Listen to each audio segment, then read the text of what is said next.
Right, tonight I have walked out to this beautiful old tree here because I'm going to do a comparison, and the comparison is going to be between the Nikon Z5 and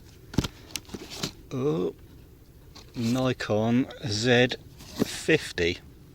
So they have both got their kit lenses on. Z5's got the 24 to 50 on, and the Z50's got the 16 to 50 on. So 16 and 24mm are about the same, and if I keep the kit lens on the Z50, if I don't go above 35mm, then that will be the same as 50mm on the Z5. So we're also going to go to another location. There's an old wreck in a harbour that I really like to photograph, but we're going to do this tree first and hopefully get a sunrise behind it. Not sunrise, a sunset behind it even. There's a lot of misty clouds, so it should be a pretty epic sunset. If it illuminates all the clouds with a bit of an orangey glow, that would be really nice. Going to wait for the sun to drop into the right position and we'll get going. The main differences between the Z5 and the Z50 is obviously the Z50 is a crop sensor camera, but it's got a backside illuminated 21 megapixel sensor, and the Z5 has got a 24 megapixel CMOS sensor that is not backside illuminated, and that makes a difference. The other main differences are the Z50 is better for video. You don't get a crop in 4K, and in 1080 it can do up to 120 frames per second. The Z5's got a big crop in 4K, you can get around that, and in 1080 I think it only does up to 60 frames per second. That is the biggest major difference. Other than that, there's a few little extras that the Z5 has that the Z50 doesn't. Dual card slots, for example. You can power the Z5 from a USB charger, and you've got a headphone jack so you can monitor your audio that the Z50 doesn't have.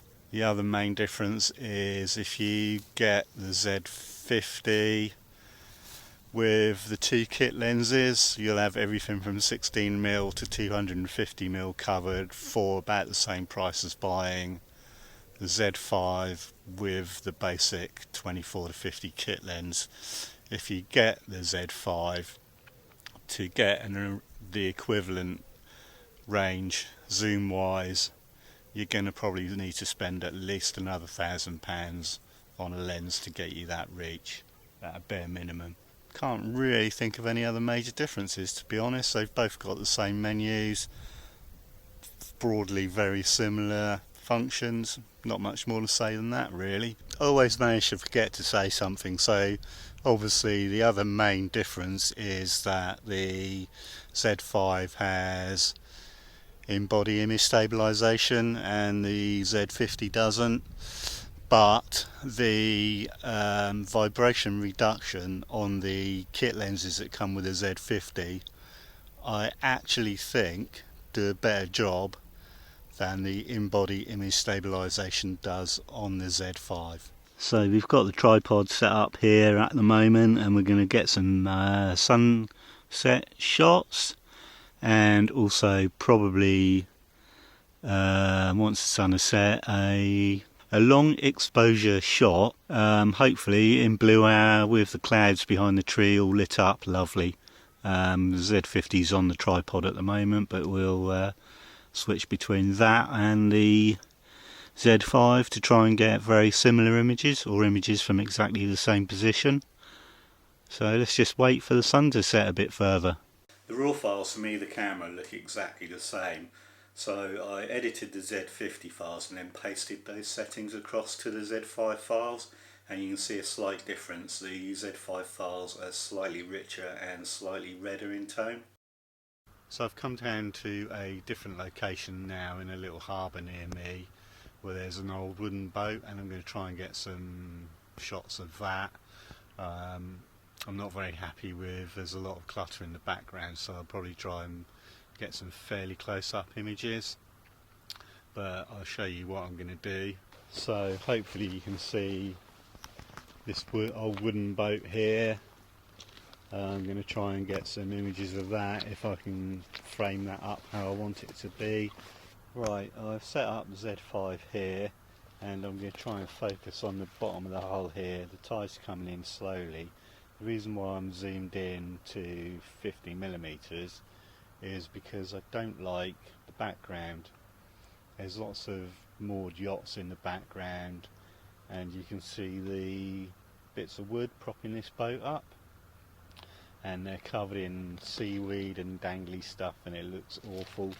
So I felt that that was the best thing to do, was zoom into the bottom of this and see if I can get an image that way.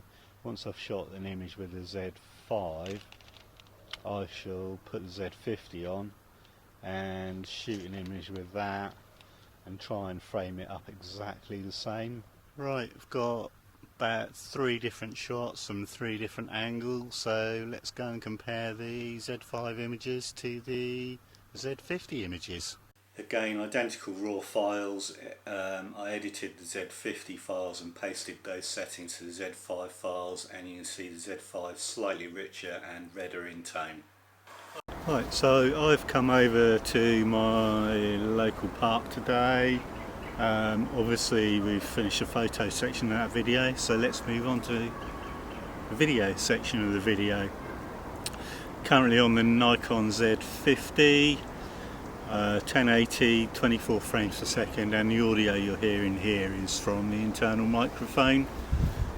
So just to give you an idea of the sample images that you can get with the Z50. Personally, I think the Z50 is a way better video camera. So you have a look at the footage we've done, and you can decide. I don't think there's any huge differences in quality between the 2 cameras. What there is just a difference in the specifications for video. Sorry, I'm looking at a huge buzzard flying just behind the camera there. So yeah, that's the Z50, 1080, 24 frames per second, and the internal microphone. So here we are now on the Z5, 1080, 24 frames per second, external mic on the camera, and obviously at 24mm, which should be the same as 16mm on the Z50. I don't think you'll see any difference between 1080 on the Z5 and the 1080 on the Z50. Again, you can compare and judge that yourselves. Right, now we are on the Z50 4K with the Rode shotgun mic on, so you can see the difference. Obviously there's no crop here because the Z50 doesn't crop in 4K. I personally don't think there's much difference between the 4K and the 1080. If anything, sometimes I prefer the 1080 to the 4K. Just find it a little bit less clinical, but that's a personal taste thing. So there you go, Z50 4K and external shotgun mic. So now we are 4K on the Z5, and I'm standing in exactly the same position as I have in the other videos, video samples, so you can see the type of crop you're going to get. This is 24mm external shotgun mic, so yeah, you can see how tight the crop is. I think it's 1.7 times crop on the Z5. Interestingly, if you put the kit lens from the Z50, so if you put the 16 to 50 kit lens onto the Z5 at 16mm, you get rid of that crop and you get the same field of view as you would do if you were recording in 1080. So just to prove that point, we're on the Z5 now with a 16 to 50 kit lens from the Z50, and it's got rid of that crop in 4K. So now we are basically doing a handheld vlog, so you can see what it's like at arm's reach. 16mm on the 16-50 kit lens and the Z50, still with the external shotgun mic on. I don't think this looks too bad personally. Anyway, you can be the judge of that. So here we are on the Z5, back on the 24-50mm kit lens, and arm's length vlog in 4K. It is doable, but the crop makes it a little bit tight in my opinion. You could put the camera on a tripod and step back a bit to make it better, but the other thing is the Z5 is noticeably heavier. After 30 seconds of holding the camera out at arm's length, your arm's going to start to hurt and ache and wobble. So the Z5 is not an ideal vlogging camera anyway, so you probably wouldn't be doing this. So these shots are taken on the Nikon Z5 4K 24 frames per second, and the ISO is 6400. Just a little bit of B-roll so you can see what it's like close up, see what the image quality is like, with the ISO pushed as high as I let it go. And now we're on the Z50 4K 24 frames per second, again ISO 6400, and you can see a slight difference here between the Z50 and the Z5.